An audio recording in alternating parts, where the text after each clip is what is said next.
What's up, locals? It's Mike and Kenzie coming to you live from the 775.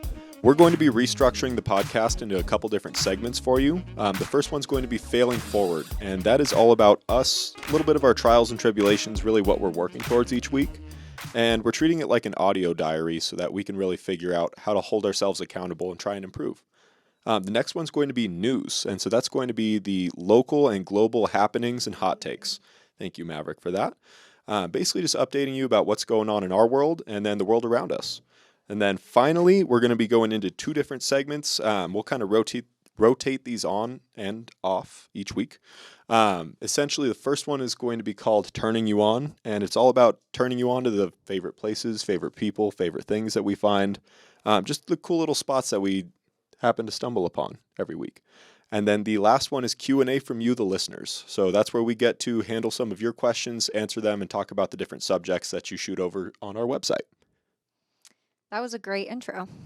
Sweet. And yeah, so I guess we can head right into Failing Forward. And I have a very recent failing, which is this stupid intro to the podcast. Yep, I was going to talk about it too. It was very frustrating to start this off because we're trying to be too polished. That is the thing about podcasting that is very frustrating, is like you want to be your true, authentic self. And then you record an intro and you hate the way you sound or you stumble upon your words. And I think going forward, we just need to not care about that. Just got to keep it real. Just keep it going. Yeah. Keep it going. Well, that is what failing forward is eventually we get better and we get polished, but we're way better conversationally. Yeah, I completely agree.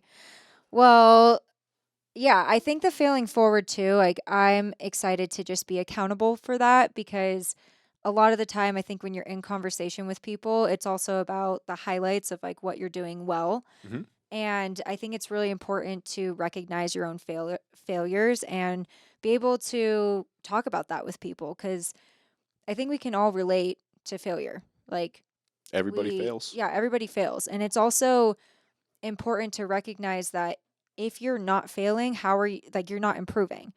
And for me, I feel like if I'm not comfortable to talk about my failures, I'm not going to be able to receive feedback. Mm-hmm. And I'm not going to be able to recognize where my weaknesses are and not be able to grow. So I think that this is just really a great segment for us to always be able to look back on and see how we've improved. But my hope is that this segment will also be able to encourage others to fail openly and fail hard and fail with honesty so that you can improve. Yeah. None of the greats ever hit it the first time. Yeah. Like it was a lot of trial and error that you don't see behind the scenes. You don't get to see that. You just get to see like Rocky on top of the mountain, so to speak. Yeah. So for me, failing forward, over the last week and a half, I went to Life West Chiropractic College. Mm-hmm. I've been seeking direction. I'm 26. I'll be 27 this month. And just really seeking more direction with life. And I was hoping that chiropractic might be a good angle to go at. I love, helping people. I love making people feel better, live better, all of that. And that was kind of my why. Yeah. So I got to go tour the campus and chat with some of like the professors and admissions and all of that. And it honestly scares me. It would be 3.5 years of school. It would be not working. It would be getting like 6 figures in debt. And through all of that, that also offsets the kind of life that I want to build with you. Yeah. Like when it comes to marriage and kids and buying a house, that 3.5 years of school and not working really gets in the way. I just didn't like the idea of uprooting our lives and going to the Bay Area. And like, I'd have to quit my job. You'd have to quit yours. Yeah. It would be this huge life change that I don't know if the payoff is there. And so it's not a no, but it is a not right now. It just doesn't make sense. But I got a lot of clarity from that. I got to go do something, and it felt like there are these pivotal life moments where you're like, oh, I got some direction from that. And my direction is more towards health and wellness, but I don't know if chiropractic is for me. So I guess what was the failure? The failure was spending a lot of time researching, meeting with admissions, spending my time going over there, checking everything out. The failure itself is not having direction. I'm going to continue looking for that, but this was trying to push towards something. Yeah, I feel like I don't necessarily see failure in that. I feel like what you're doing is working towards your goal, which is finding your direction in life. And I think a lot of people can relate to that. I think the failure is not doing anything at all. Mm-hmm. So even though maybe you feel like right now that you're not where you want to be, and it felt like, oh, I put all this time into researching, and then, I took the time to go down to the Bay Area and actually go to the event, and it wasn't for me. Like, that's not a failure. Like, you took the time to do that. And you should be Yes. like proud of yourself that you're putting that much effort to figuring out your direction in life. I would say I am proud of myself for doing that.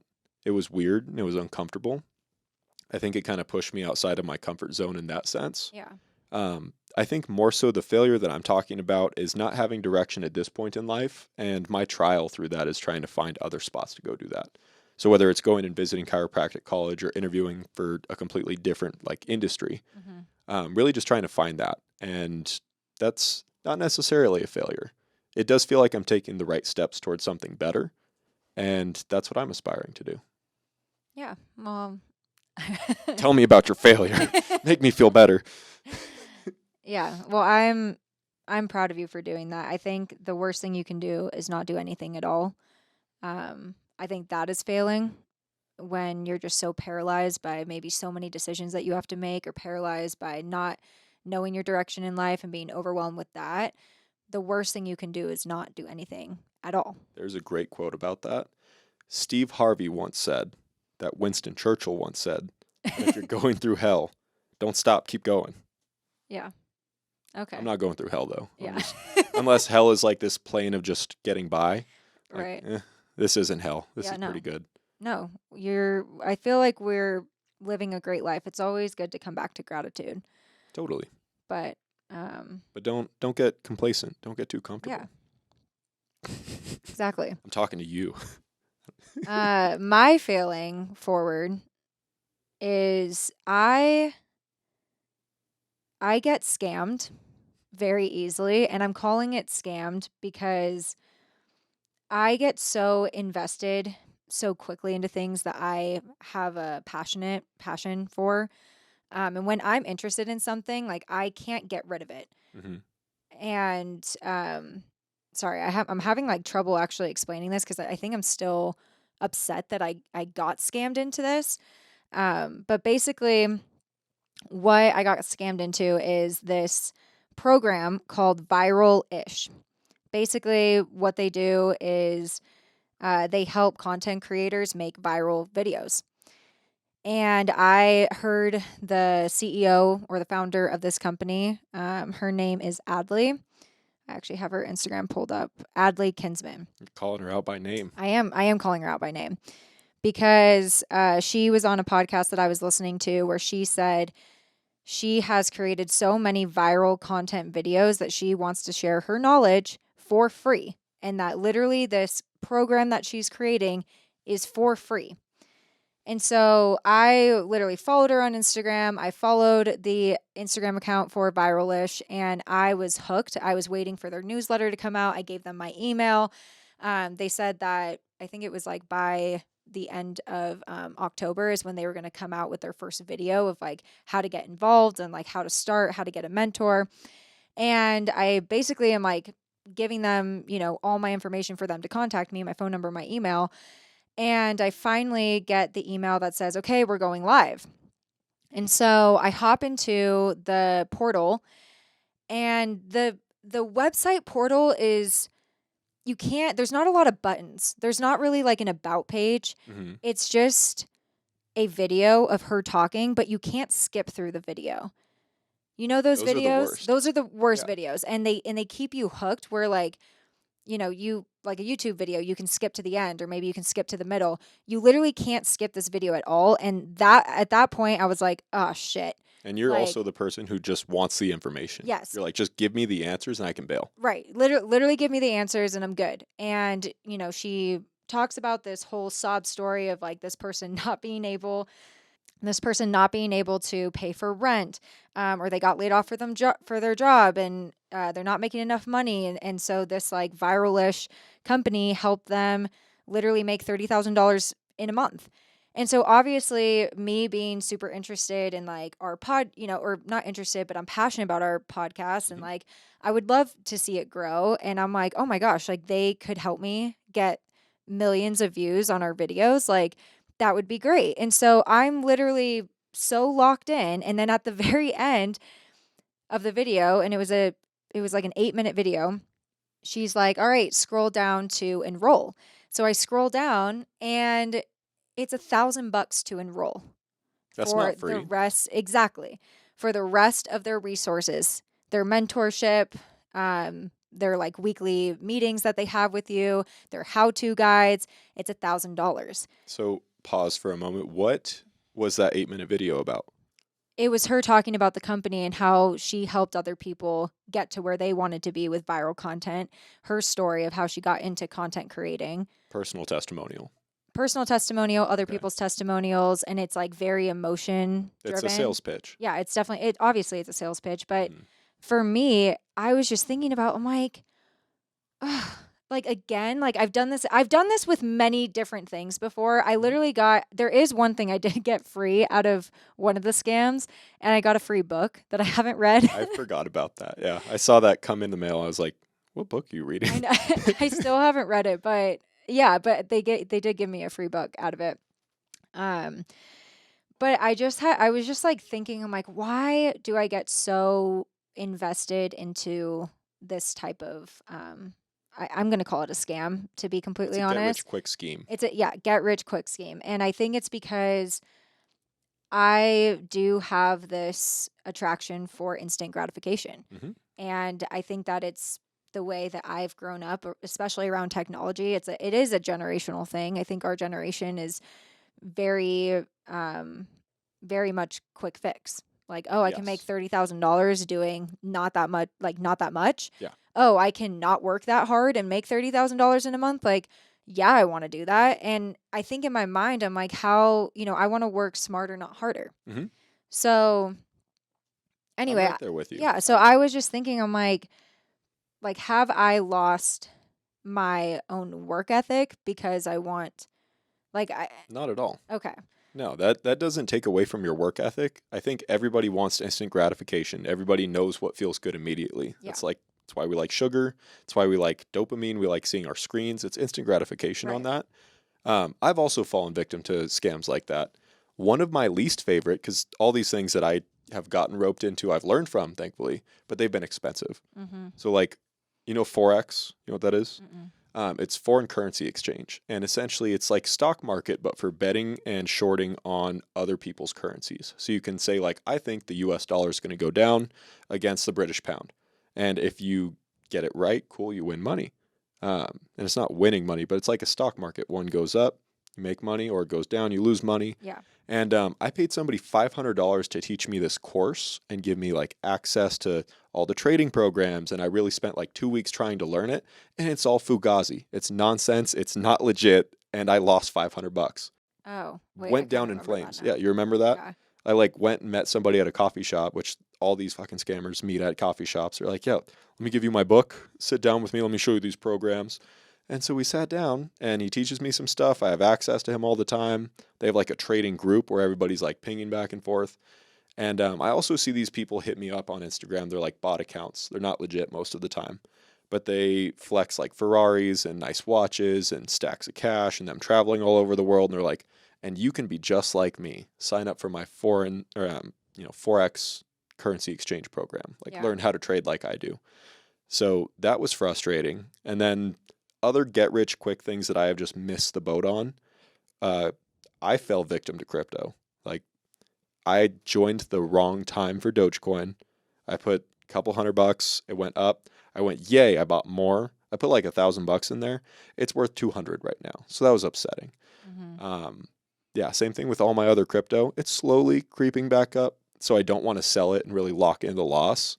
But I also get to look at that and go, wow, I was dumb. So these get rich quick schemes, I think that our generation and our age group, we're super easy to pick with that Yeah. because we're young. We don't really have the time in the game. We don't have the skin in the game.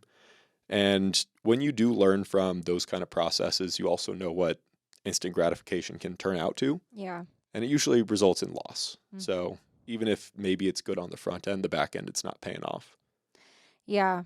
I feel like too with the viralish stuff, I also feel like it morally just wasn't, it didn't feel right either when I kind of looked into it more, because some of the videos that I saw that she creates, I mean, it's stupid content, like it's nothing that's bringing any value of me. Hmm. And They're Facebook and mom really, videos. yeah, it is like that Facebook, yeah, Facebook mom video. Like I just think that what I'm learning from this is that, I do want to bring value of like entertainment, comedic relief. I know that not every piece of content on the internet and social media is going to be of value. Some of it's going to be stupid. Other people are going to be thinking that's stupid. I thought it was the content that she's posting is stupid, but maybe somebody else is like, "Oh, that's super funny, haha." Yeah. But I think for me, I'm just realizing, like, not realizing, but I'm just thinking about what kind of value do I want to bring to the world? What do I want to have my name attached to? And yeah, so I'm just figuring that out. And I think that, you know, you got to work hard. Like, literally nothing is free in life. And you have to put your nose to the grindstone, and you got to work for your money. Was it Kim Kardashian who was saying, like, people just need to get off their ass and work? Yeah. Okay. All right. I love that quote from her. It's very inspirational. Yeah. Well, that concludes my failing forward segment. Do you have anything to add to that?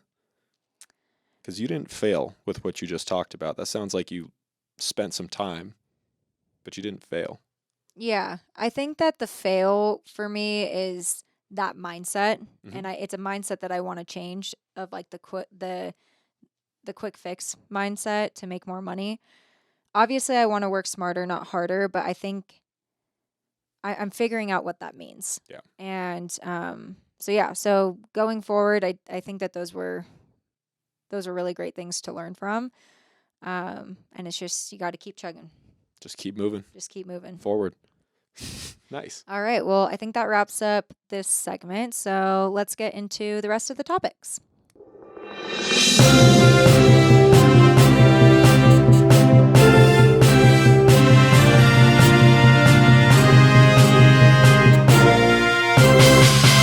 Wunderbar. So, when it comes to local news, I'd like to focus on that because a lot of the international news is pretty depressing right now. So, I'm going to stay off that. It's not really my expertise and don't really feel like talking about Israel and Gaza at the moment. We missed a very, very important holiday in Reno. Did you hear about that? It's like big. No. So, it's called the Biggest Little Fur Convention. Oh. And all these furries come to Reno October 30th through November 2nd. And Yeah. if you don't know what a furry is, look it up, preferably on a burner laptop where you don't care about getting viruses. But they're generally social outcasts that dress in furry animal costumes. And some of it's sexual, apparently some of it's not. I'm confused by that. I think all of it is. But I saw a lot of the people walking around just Reno in their full-blown getup. Yeah. And it's cartoonish. It looks... It's very cartoonish, yeah. And it makes me so uncomfortable. I don't like seeing it. Part of it, like, I don't like when people are wearing masks because I can't see your face. Right. So when you're wearing a giant, like, raccoon head and you're walking around downtown, I'm no longer worried about my safety because I can't see your face. I'm more worried about your safety because I can't see your face. Like, it's a little odd and different strokes for different folks. Yeah. But I don't know, all these creepy little critters just walking around the civilians. Creepy little critters. They're creepy critters. They give me the heebie-jeebies. I just want to know what they're doing at these conventions. Like, are they just hanging out and talking to each other? Is it a networking event? Is it... You could call it that. I think that's why I said I don't know if it's sexual or not. Yeah. Because they have these like ballroom conventions and everybody gets to meet, and like there's sexual kinks like fur play where people Right. dress up like that and Yeah. then, go do your thing. And it's a little odd. That's why it makes me uncomfortable. Yeah. Not because somebody's in an animal costume, but because somebody is potentially aroused in an animal costume. But the people who, like, when they weren't in costume, you knew exactly what they were doing. Yeah. What you would picture is like the quintessential weird social outcast, colored hair, poorly shaven, little overweight. All those people, when they weren't in costume, were walking around and you could pick them out from the crowd. So that made me radically uncomfortable. And I have a right to be safe, personally. I need to feel safe. And Yeah. Yeah, I'm just kidding. I don't have a right to be safe. I have a right to protect myself. There's a difference. Yeah. Well, I remember seeing that in college, a bunch of people wearing like furry onesies, like animal onesies, Mhm. and their face painted, and I was just like, what is going on over here? I would love to interview one of them just to get an insight of I would have what to they go look like. undercover. I think I would have You to would go. have to dress up as a furry? I would, because I would not feel comfortable. I couldn't keep a straight face. Like, I have a pretty non-emotional, stoic face when it comes to things like that. Like, I can keep my cool. Mm-hmm. You wear your emotions on your sleeve, so we would both have to dress up like furries and then I interview think other I would have to wear furries. a mask. You would. Or you could wear like a COVID mask so nobody could see you going, Yeah. I don't know. That would be fun to interview them. So I think next year, let's actually make a plan and not miss the biggest little fur con, Yeah. because BLFC is a big deal to me. Oh gosh. Yeah, I feel like Reno just has some really unique events. Yeah. Isn't there like a racing event coming to town too? Racing, like car racing? Yeah, like car racing. I don't know. I know there's Formula One that was happening in Vegas. That's a really big deal. It's been Yeah, going on all over the world. They do Monaco, they do all these major cities. I know, but I feel like Like they there's shut a down car the racing thing in strip. Reno. Yeah, look it up. But while you're pulling that up, they were doing, I don't know if it's still going on, but they had Formula One in Vegas and they shut down in front of the strip. So all these like multi-million-dollar supercars can speed down the strip of Vegas, which is Yeah. pretty cool. It reminds me of a video game, kind of like Need for Speed. I don't know. I'm feeling pretty heavy from my weekend that I just had Hmm. because I went to a fundraiser event held by the nonprofit organization Awaken. They are a faith based nonprofit organization, basically on a mission to eradicate commercial sexual exploitation. And it was the most moving event that I have ever been to. I walked away feeling so, um, just so emotional, so passionate. And I do feel a moral obligation that I want to share it on our podcast, but I also feel like I need to, make some announcements to even the University of Nevada, Reno. It's a big deal. Um, but Well, what'd you learn at this event, this gala? What was it about? well, basically, I mean, exactly what I said. Like, their mission is to eradicate commercial sexual exploitation. So they were raising money for their nonprofit organization, which is basically kind of like a safe house for victims of sex trafficking here in Reno. Hmm. And in their safe house, they have resources and education and protection for the victims. And they basically help them integrate back into life. So I learned that sex trafficking is obviously heavily prevalent in Reno, Hmm. but I also just learned a lot about like how the porn industry and even the brothels here contribute to that. Well, it's a heavy topic, and when you host an event like that in Reno, Yeah. we're in a state where we're actually the only state apparently where we have legal prostitution. Yeah. The only state in the U.S. with Yeah. legal prostitution. And you visited a brothel in college, and this Hmm. is something that you've been so impassioned about since visiting. And over the weekend, like you've completely done a 180 on your opinion of brothels. Yeah. So I think talk to me. I think that's where I want to start is even in our episode when we just moved here, Hmm. I literally talk about that experience on the Positively. podcast positively Right. because that has been my mindset because of my exposure from touring the brothel and from interviewing 5 of the prostitutes from the Bunny Ranch and Mustang Ranch and hearing from their mouths their positive experience working in that environment. Hmm. And I think for me, I definitely have a very open heart. I have a very open mind. And I think it has allowed me to like really connect with a lot of people, but I think it's also made me very um, vulnerable to uh, being manipulated too, There's a word for that. It's called gullible. or gullible. Yeah.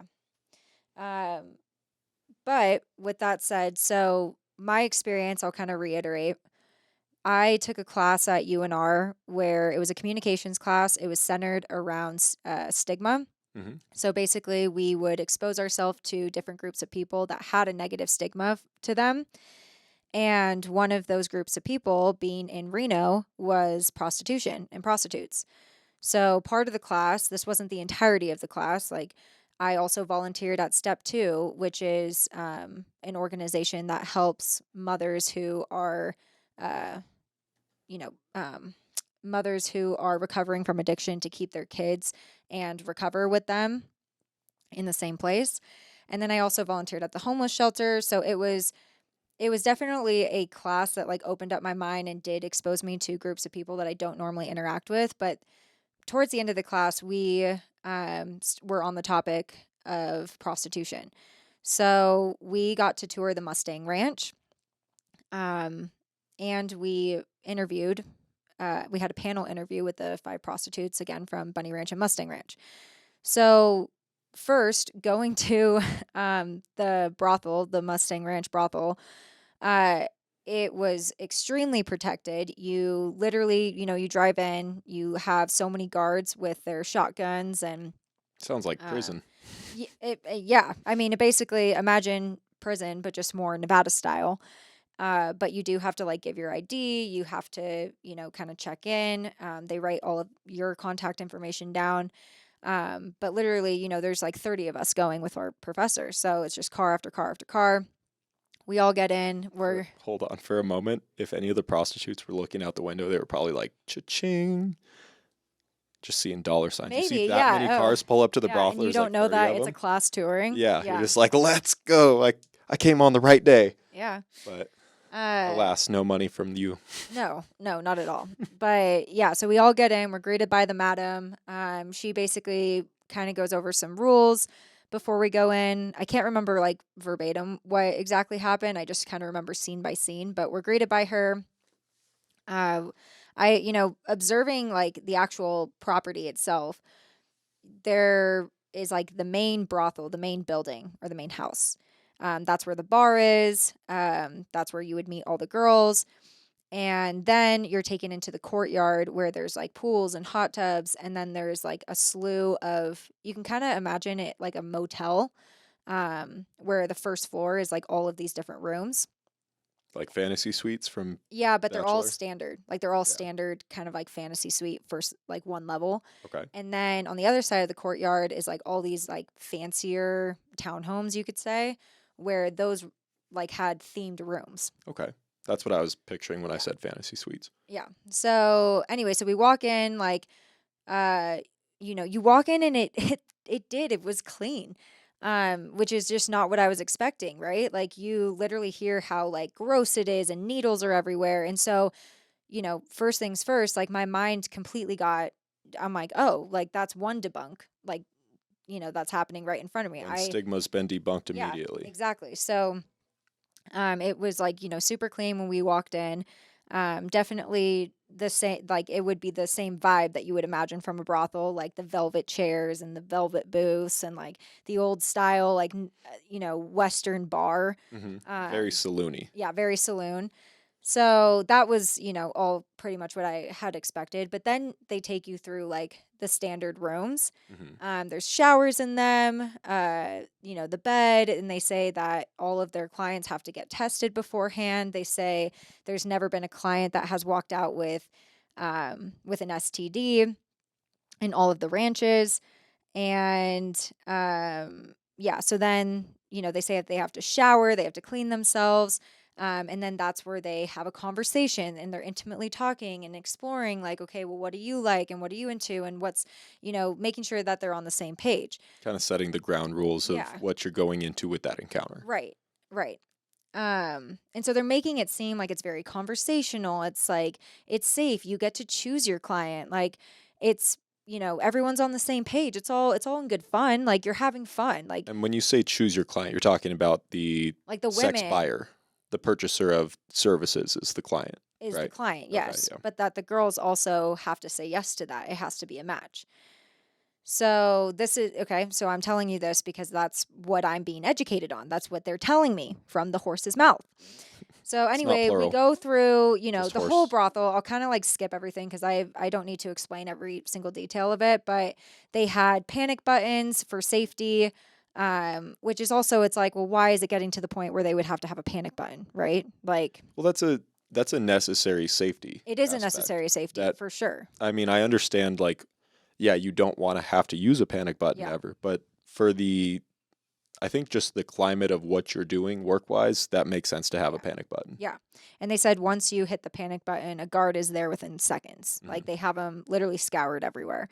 So, yeah. And then you go through like, oh, you can choose your room, like choose your own adventure. And we literally had seen a girl working with her client. Like she was like in the hot tub with him and they were just chatting. Like it wasn't anything like gross or anything. It was just like they were literally just hanging out in the hot tub. So I think my overall experience is just like it was nothing what it had, it just is nothing what I thought it was. Yeah. I just felt like most of the things that I thought it was got debunked while I was there. So it did change my mind. And when you're hearing from the madam how they protect their girls and how they can leave whenever they want. They sign a contract and they negotiate their pay and like it seems like there's a lot of choice in this field and in this profession. That's what they're making it out to be.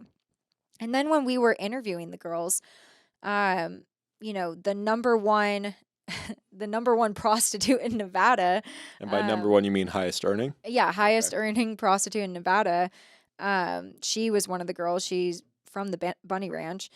And she, she's talking about how some of her clients that she worked with, it's about, educating them on sex. So maybe it's a couple that comes in and they want to learn a little bit more about, whatever, how to have sex with each other. And so she teaches them I'm about, willing to bet $100,000 that I don't even have that was not the girl's idea in the couple. right. Like, honey, let's go to the brothel and learn how to have Yeah. sexual Right. relations.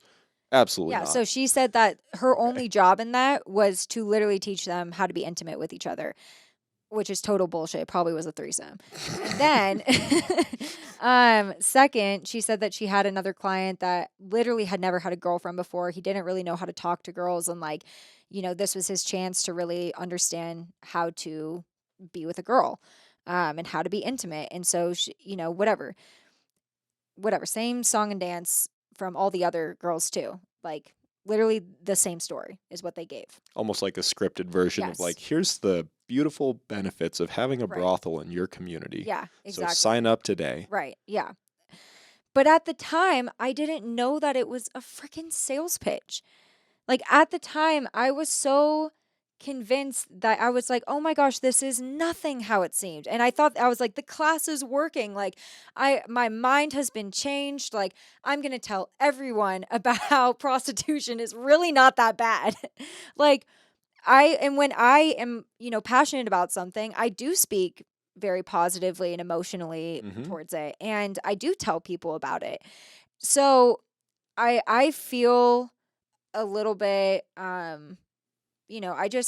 feel manipulated a little bit because I imagine in that time frame, when they are speaking about how much that they've earned and how they were able to buy a house and a car and how they were able to pay for their own education, they're literally preying on some girl in my class being vulnerable in a financial situation or maybe being vulnerable emotionally. She doesn't have the support from her family, or whatever it is. And she feels like this is her way to make a life for herself. This is her quick fix, Yeah. and maybe maybe she doesn't actually want to, sell her body, but she's doing it strictly for the money. What she doesn't know, what that girl doesn't know, what they did not explain to us, which is what I learned at this event, is that there is so much violence and rape and the possibility, like a very high chance of you getting sex trafficked. And sex trafficking is different than legal prostitution. Hmm. It is. There is a clear distinction. There's a very clear distinction. But it does kind of lapse into the gray area where some girls get trafficked into brothels and into Right. state regulated prostitution from traffickers. Right. Yeah. Right. So, yeah, I want to kind of share some statistics about this because I feel like it can just, this is what I learned. Studies have shown that 71% of prostituted women are physically assaulted on the job. That number was not explained to me when we interviewed the women or at the brothel. 68% experience post traumatic stress at the same levels as combat veterans and victims of torture. And 89% wish to escape prostitution. All of those make a lot of sense numbers wise, just because psychologically, I cannot imagine selling your body and doing that. I don't know how many clients they see on a weekly basis, but that is a lot on the psyche, it's a lot on the body, and ultimately a lot on the soul. Mm-hmm. So I can imagine the trauma that comes up with that. And I can also imagine the wanting to get out of it. But if you are financially irresponsible, for example, it's very easy to just kind of pay your bills and keep staying in that same space. Yeah. And I can see how girls can almost feel trapped in that environment where they, have accumulated so many bills, or maybe they have so much debt to pay off, and they're also living life outside of the brothel, where the money that's coming in is going just as fast as it's going out. Yeah. And it's not benefiting them. It's just kind of tearing them down. Yeah. Yeah, they really, I think the women that do go in because they are doing it strictly for the money. What I'm learning is that, they are being manipulated by the madam or a pimp. Or a panel interview basically giving a sales pitch to college kids. Right. Like if you don't understand the full scope of an industry that you are getting in, then yeah, you might look at just the positives, and that might be your only reason for getting into something like that, which is, what it was. But what I'm most upset about is that my professor did not, and Awaken has been an organization in Reno since 2011.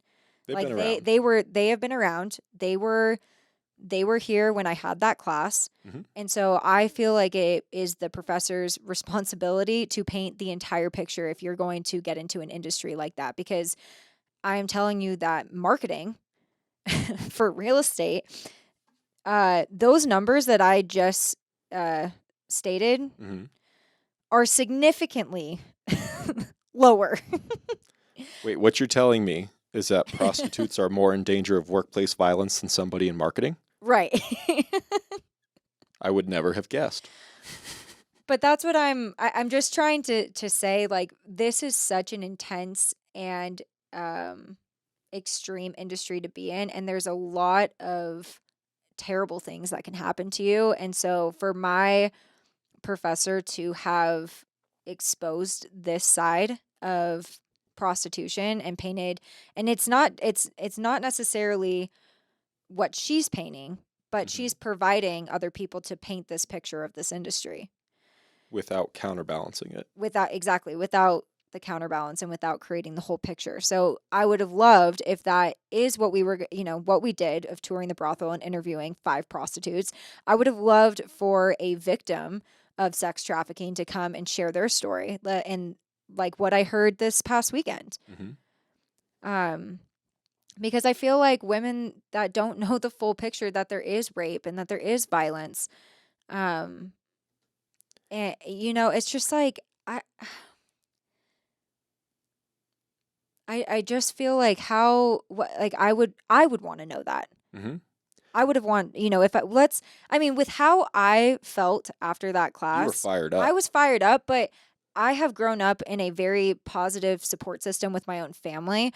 I was in a loving relationship with you at the time, or like still am. But no, yeah, still am. But like, at the time, like we were in a solid committed relationship. Like I wasn't strapped for money, but I was fired up and I was pumped about it. And I was like, hell yeah, like this is a great, like, why not? Let these girls do what they're going to do. Like good for them. Like it's their whatever. And I am still battling with this, like, with this human right. Like you get to choose what you do with your body. But I'm also like, know the full story. Know the full picture of what you're getting into. Well, there is a lot of gray area. Like there's moral right and wrong for me of I would never want to be prostituted, be a sex buyer. I would never want my daughter or my wife or anybody that I love and care about to do that. Yeah. But as somebody who loves individual freedoms and supports people doing what they want to do, if you're an informed and educated adult, I think you should be able to consent to doing what you want with your own body. Yeah. And As long as you were informed. But that's where I get torn, is that I don't think what was presented to you guys in your class was totally informed. It was half of the story. Right. Where if you were to bring in somebody like Awaken and you can show both sides of like, here's legal, state regulated, clean brothels, and then there's people getting taken off the street or getting tricked into basically being sold. That's a very wide range where there's horrific atrocities going on and somebody who's paying their bills. Yeah. And my heart leans more towards, no, that's not okay. But it's also not my place to tell somebody you can't do what you want with your body if that is your choice. And what you had mentioned from the gala was they talked a lot more about coercion and how, you know, some girls get coerced into these situations where they're made to feel like there is no other option. That's the danger that, you know, you can see that with how things are presented to the public by government. Yeah. And you can see how that's done to you at work. You can see how that's done. It pops up and it rears its ugly head in many different avenues. But when you feel coerced is usually a huge red flag where you should exit, period. I don't know. I think I'm still kind of hashing out my feelings on brothels. Like I don't support it. I don't want to financially support it. But I don't think it's my place to tell somebody that you can't have sex for money. Yeah. Especially for those who don't have access to it. Like incels, involuntarily celibate people. Those are people that no one wants to have sex with. And people who fall into that category of person are usually bitter and unhappy. They don't really feel as whole. They don't have that level of intimacy with people. That's not good for mental health. Like if somebody's horrifically disabled or maybe they're just really, really odd, it's like, I don't want to. I'm good. I think they should be able to go and pay for sex as a service. Yeah. I think that that's fair. It needs to be well regulated. It needs to be safe for both parties involved. But I don't think that it's something to be celebrated.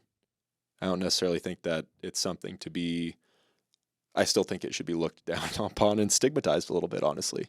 Yeah. I think the problem is that there is this illusion that you do have a choice in the matter, even when you're there. But from the people's story that I listened to this last weekend, or actually, I can kind of just share her story because she did make the choice to go into the strip club and be a legal prostitute. A legal or an illegal? A legal prostitute. But she basically had been sexually abused like her whole life growing up. And she got to a point where when her family ended up moving to Reno, she was working at a grocery store making $11 an hour, and her roommate was coming home making $1,000 a night. She's like, she was making what I was making in a month in one night. And obviously that's very like alluring and attractive.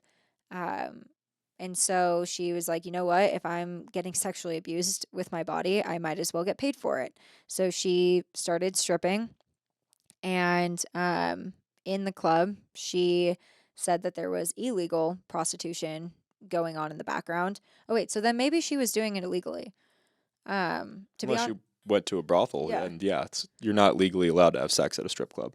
Yeah, so maybe it was okay. So basically, what was happening is, obviously you can't. Yeah, it's illegal to do it at a strip club. But what people would do is pay a house fee of $500 and give it to the front. They would choose one of the strippers that they wanted to have sex with, and they would get to take home a girl that night. In Reno? In Reno, in one of the strip clubs there. I happen to have a hunch of which one it is because there's one that literally has a hotel connected to it, which seems like quite the setup. Right. So, So basically, like they pay the fee, they choose their girl. Again, the girl does not like get a choice in this matter. Like the strip club at that point is like pimping them out.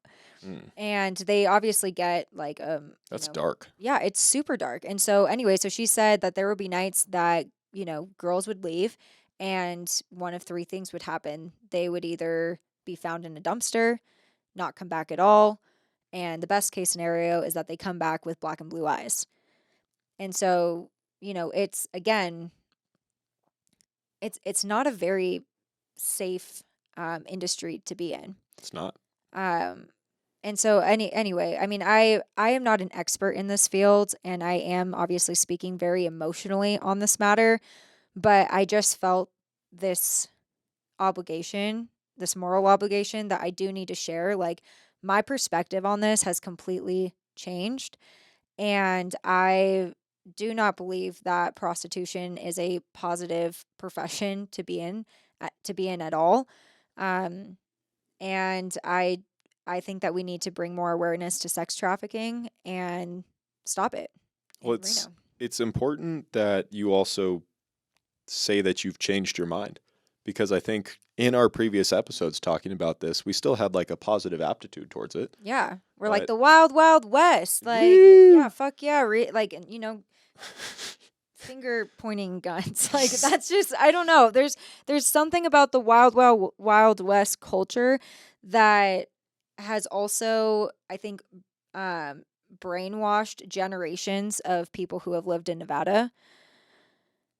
Let me rephrase that. Well, I don't think that that's necessarily wrong or true, but I think Prostitution has been legal in Nevada for 50 years. So there have been generations of families in Nevada that have basically normalized prostitution. They well, do not think that it is bad. it's been legal for 50 years. It's been active for about 200. Right.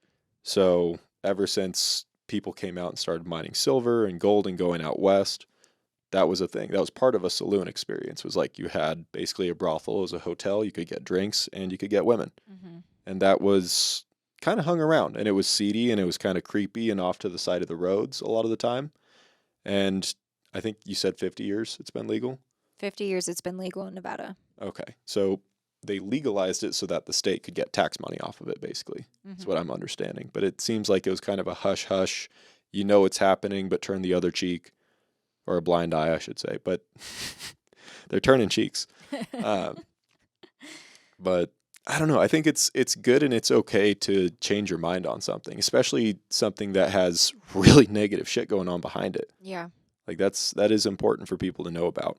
And I like that you're really you're excited about reaching out to UNR, about getting one of your professors involved and just saying, "Hey, you're only showing half the side of the story." And Yeah. you're almost kind of like luring girls into this world if you don't provide the full picture. And how terrible would that be if they were preying on vulnerability of someone not being able to financially pay for their college, or they're like, "Oh my gosh, I'm in so much debt and I'm taking this class, fuck me." Like, yeah, I'm going to go prostitute, like Yeah. Yeah. because I mean, but how terrible would it be if that girl got into it and it's nothing at all like they painted it to be? Mm-hmm. And where is she today? It's a great It's question. just like I am battling with, I want women.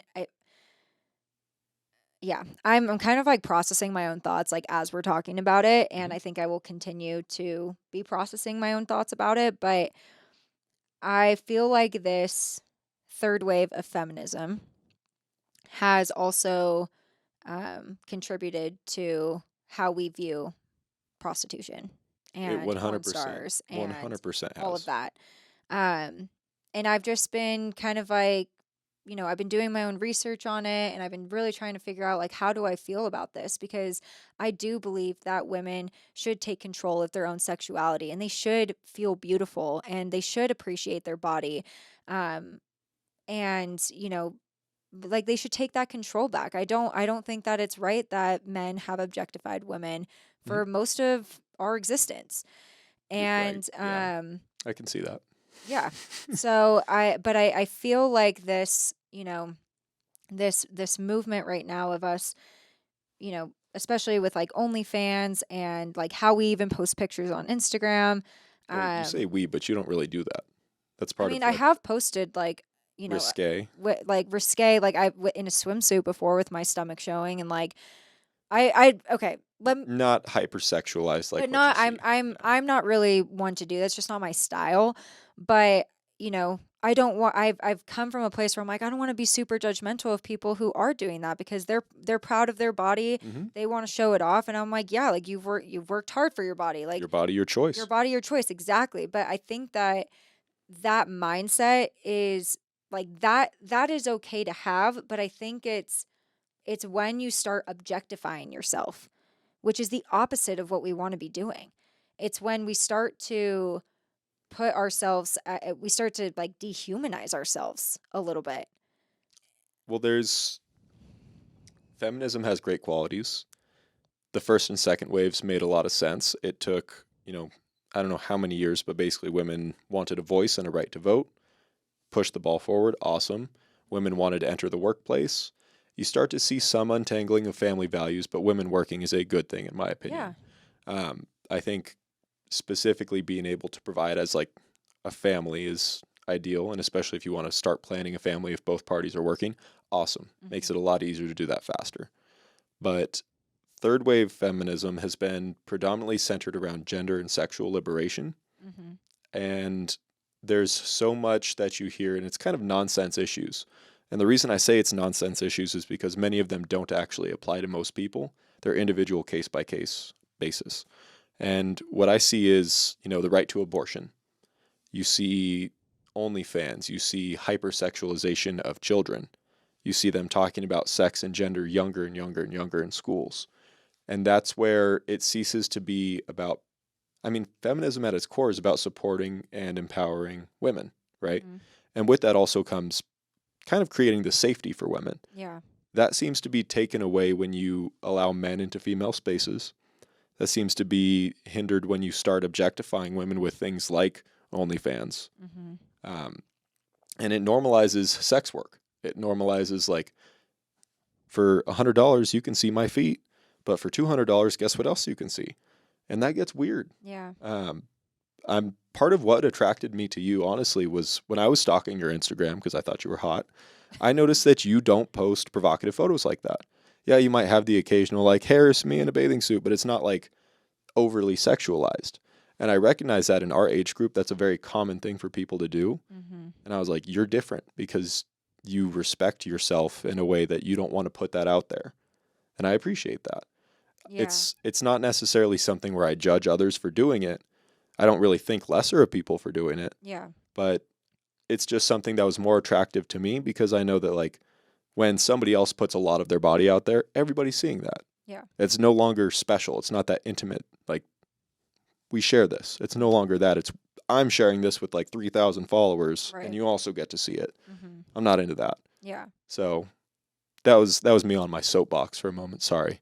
No, that's okay. I think like everything that you shared is completely valid and true about like the first wave of feminism, second wave, and now like what we're in is sexual liberation. And I agree. Like I do feel like it's important for women to stand up for themselves and to appreciate their own body and to love their own body, and to feel sexy. Like, but to feel sexy because you feel sexy, not because a man is, looking at you and being like, like, oh, Drooling. yeah, drooling, like, oh my God, you're so hot. Like, I don't know. I just feel like, I also feel like we're in this battle too, where like, I do see a lot more women encouraging each other and empowering each other. Like, I think that's what we need to be focusing on. But again, it's like, I think we all also need to remember that like what we're trying to get away from is like objectifying ourselves. Like we don't want to be in that because what that ultimately does is that does lead to violence and that leads to rape. And single and motherhood and the and fractured extreme of it. families. Yeah. I'm talking about the extreme of it. Yeah. But on the lesser extremes, it leads to single motherhood, it leads to fractured families, it leads to broken homes and kids that don't have a father in the picture. Yeah. And that does nothing good for society long term. Like, yes, single mothers that are strong and powerful and capable, obviously you support that. It's not a bad thing. Yeah. But to willfully kind of tear down like family values is where you start to see the unraveling of our culture. Yeah. And it's not healthy. Nobody wins when that happens. No.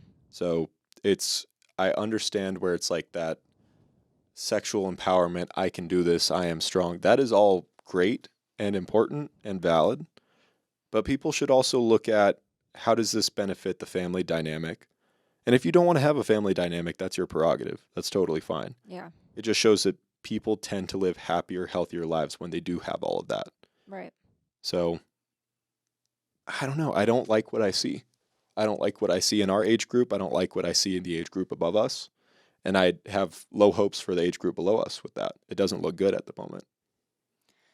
Yeah. I mean, I don't want it to be all like doom and gloom, but sometimes that's just how it is. And I've just felt very heavy from the event this week, but I have drafted up a letter that I am going to be sending to one of my other professors from UNR that I saw at the event, which I think was just a total like universe, like putting us together for this reason.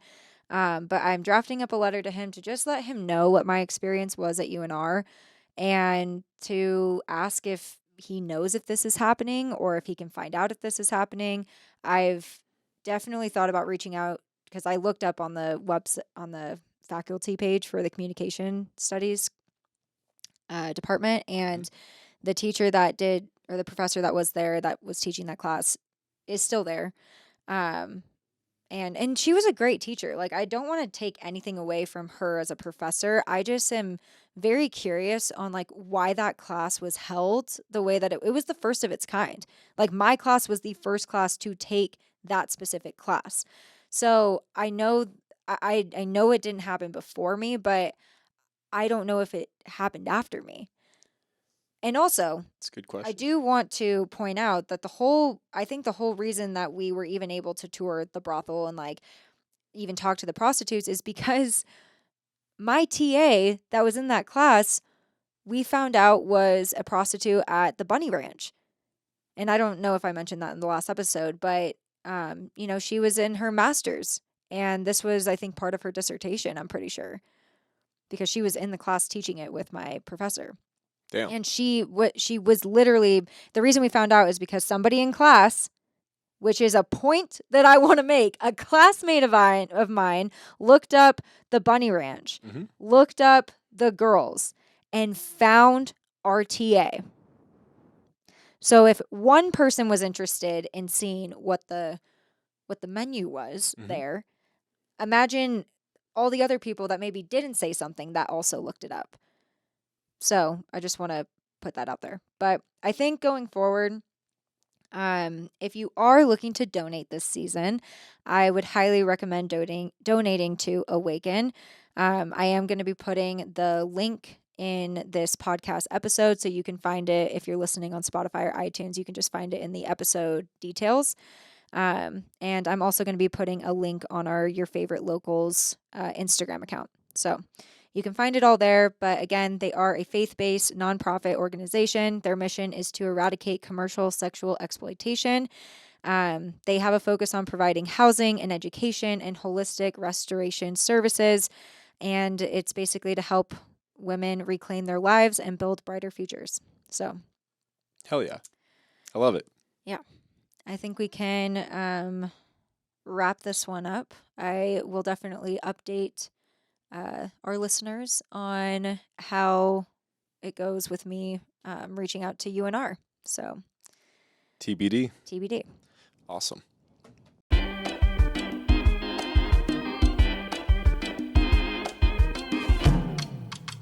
All right. Now we're going to move into a segment called Q&A from you, the listeners. These questions are coming from my friend Alex H, and we're going to play a little bit of I don't know, answering on the fly, so to speak. Yeah, I didn't really even. I need to reread. That's okay. I have them written down. So from Alex H. I don't have a shitty car and I learned to drive in the snow, but I get the vibe as an outsider that I'm not always welcome at all times of the year and want to respect locals. What are the best local experiences for tourists to visit, and when should they visit? Did you say that I have a shitty car?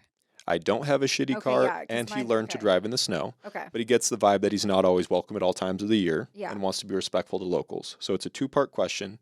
What are the best local experiences for tourists to visit, and when should they visit? I was just gonna say something that I thought a Truckee local would say. Don't. Yeah, just don't. Not the Um, case. Not the case at all. no. Well, and I mean, obviously we're Reno locals now, but living in Truckee for the last 3 years and also just getting to know the locals there, people that have been there for 5 years, 10 years, 20 years, whatever. Um, I would say, and I'm gonna be like the worst local right now, and I'm going to give away some local secrets, but fall time is the best time for locals because everybody is going back to school and no one really can come up and visit because their kids are back in school. So there's not a lot of like vacations happening. So I would remain to not come during the fall, which is kind of like the end of summer into Hmm. fall season. September, Um, October. yeah, When you get like, an Indian summer and it's warm in October, yeah, that's the time where all the locals are like, oh, we can go outside. Like downtown's not crowded. We right. can go float the river. It's if it's still like warm enough. Yeah. So I would say like Yeah. September, October, yeah, it's probably not a time to come. I think a lot of locals just want to keep that as a locals summer. But I mean, honestly, I feel like it's really hard because, you know, a lot of the business owners do rely on the tourism. It's Hmm. not like the people that are in the community can fully fund all the businesses there. They can't. We Um, need tourism so yeah, dollars. so like tourism is definitely needed. Hmm. And I wouldn't have that necessarily stray you away from coming at any time of the year. I think it's just being respectful, and that's anywhere you go. Right. Like I definitely I know the hardcore locals that will literally be on trails and be like, like spitting on people, like get out of here, They like don't actually spit on no, people, they by the way. don't. But I just like imagine this one person I'm thinking of that would do that. But I think it's just being respectful. I Hmm. think it's cleaning up after yourself. So like if you are gonna go camping or if you are gonna hang out by the lake or if you are gonna be on the trails, like keep your trash with you. Like don't throw it out in nature. Like that's the biggest thing is like don't litter. Yeah. We want to preserve the land. We want it to be we want, generations and generations to be able to enjoy Lake Tahoe. So take care of it. You are Um, echoing the same sentiments that I had to that. yeah.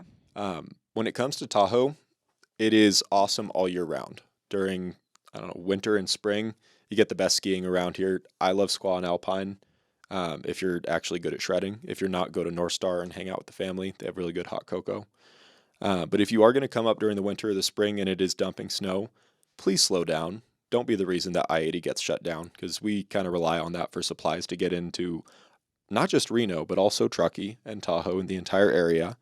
Um, Well, yeah, they have to go through there to get to right, Reno. right. So, And when they don't, they can still take other highways to Reno, but yeah, Truckee in that area gets blocked in. right, So we experienced that a couple times where, I-80 was shut down for a few days due to accidents, and then all of a sudden stores are sold out. right. You can't get milk, you can't get eggs, we're running out of gas, Yeah. everybody's filling up their generators. Like, we went through that. Mm-hmm. And so if you are a tourist visiting Tahoe specifically, not Reno, but Tahoe in the winter, and you are staying up there for like a week, buy what you're going to use. Um, that's a big one. I think that people overbuy Yeah. and kind of buy like their regular grocery shopping. When they do shut down the freeways and you can't get goods, the locals are like, hey, this is an issue. Like, Mm-hmm. I don't know if I can make it to Reno and back to go restock. And Yeah. there's nothing in Safeway, there's nothing in Rayleigh's. Like, they're sold through. You want to know what my mom does for that? What is that? She will shop at Trader Joe's in the Bay Area or like in Roseville area, and she makes sure that like it's all refrigerated in her Hmm. car, but she'll get groceries before she comes up. Yeah, it's smart. And then she has groceries for, however long she's staying, like a couple days or the entire week. But I always thought that was really smart. And I'm like, and you're getting the food that you want because I mean, Trader Joe's is in Reno, but Mhm. if you can't make it to Reno, then you are stuck with Safeway or Rayleigh's one in Truckee. And Or Smart and Final. yeah, so I would just bring your own food, honestly. Like, I think that's really smart. Yeah. And then when it comes to summer, summer is amazing in Tahoe. Awesome hiking. The lake is beautiful. Everybody knows that. Um, don't litter is the biggest thing. Like, don't be an asshole. Everybody loves the lake. Everybody loves the area. keep the mountains beautiful, keep them wild, and don't put trash out there. If you are on your way up to Tahoe and you see that the sky is gray and orange with smoke, I would actually say don't go. Reason being, nobody was able to get out of South Lake for the longest time when we had those major fires. Traffic does not help that. And so if you don't live there already and you're going there and kind of doing tourism when it's super smoky out, you are posing the risk of other people needing to get out at the same time when people are probably already packing to try and like evacuate. Yeah. So not a good time to go if there's a lot of smoke in the air. If a major fire does break out, there's a bunch of different things that you can follow. CHP Truckee is one of them. But they give you live updates of what's going on in the area. Super helpful. So if it's a little fire, I'm not telling you don't come. But that is something to consider. And that would be like Truckee Tahoe area. Right. For Reno, I think you should visit any time of the year. They have 4 real seasons. Yeah. Hey, we live here. Yeah, we have 4 real seasons, and I feel like there's something to do every season, and you can also fly in. So if you don't want to drive through 80 and like get stuck and be an asshole on the road if it's snowing, then fly. We have a international airport, Reno Tahoe International Airport. So And you can gamble there. you can gamble there, yes. It's like you get off the plane, welcome to Nevada. Here's slot machines immediately. I do love that we have 4 real seasons. Like we're in real fall right now. Colors are changing. It's beautiful. Got a little rain this week. Reno always has something going on. During the summers, it can get really, really hot. Yeah. Winter is usually mild here. Far more mild compared to Tahoe. But I don't know, doing things like the Reno Rib Cook-Off is really fun. Hot August Nights is really fun. The Furry Convention. I don't know about that. I haven't been yet, but I'd love to go. But we have fun nightlife. It ranges from trashy to classy. Yeah, and we also, I feel like, have a lot more comedians coming into town. We do. We have a lot of comics coming in. Yeah. And so you can actually, because Reno's like not the most popular place to visit, Right. Airbnbs are relatively cheap, pretty easy to do when you have a group of 4. And you can buy your tickets, or you can stay at a hotel, have a good time. But we're attracting a lot of big comedians recently, and I'm stoked about it. Another question from Alex. I'm sure many ideas come about for the podcast that maybe could work, but by the end of it, the muse had left. How do you decide when it's time to adjust your approach, pivot, or decide to start with something new? And then expand on knowing when it's time to make a change in a creative project. Yeah, that's like great, really thoughtful question. So thank you, Alex. I really appreciate that you've been listening to our episodes and that you took the time to even write this. So I appreciate you. I feel like I do have a lot of thoughts to this question. We pray to the muse every episode, every time we're getting into a creative space. But when the muse ends up leaving, I think it's important to not force it. Because I think that's where, like your best work will come out of that. So I do feel like it's always showing up and being ready to be creative and to put effort towards it. But if it leaves you, that is okay. And I think it's time that you like do something else with your time. Just because, when you force something, like it's honestly going to be a waste of time. That's just what I've experienced with us when we try to force doing a podcast. Like I am telling you, there are many podcast episodes that we've recorded that will never be released and they're fully deleted. They're going to be in the archives forever.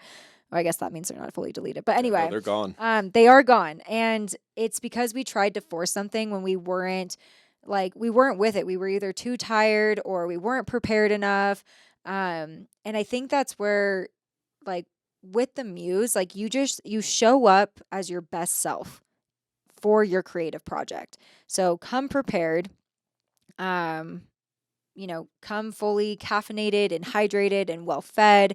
If your best self is after working out, make sure that you're working out, like take care of yourself, and show up professionally. Like that's when the muse truly will come. And it's almost like, I hate to use this, but it's kind of like a reward system. It's like if you're putting in the effort into yourself and you come to the table professionally, like I think the muse is like, all right, let's let's partner together. Like, let's make something happen. But if you're not, and you're just forcing something that, like putting a square peg into a round hole, like it's never going to happen. So I think you have to be okay with walking away from your creative project too. I agree with that. Yeah, we've scrapped probably twice as many episodes as if we've ever released. Yeah. And I think deciding to move on to something new is always painful for one of us. Yeah. Because usually you and I, one of us will have like a great soundbite or like something super funny or insightful, and we're really stoked to try and share that. Yeah. And the other person is just bombing, like can't put sentences together. That was me yesterday. And it was unfortunate, but it was making that kind of executive decision of like, I know I'm not coming to the table prepared. I know that I'm not caffeinated. I'm tired. My energy isn't there. It's not going to be as good. Yeah. And so honestly, being able to work together on this and have that kind of understanding of like, this isn't going to be as good as it could. Yeah. That's been so helpful, mainly for pivoting, because it's not totally walking away from something. It's just returning to it later. Other than that, when it comes to adjusting our approach, that's a frequent conversation. That's something you and I do. We have like meetings on it where we're talking about what's our direction, what are we actually focusing on, what are we trying to do here, and we're still hammering that out.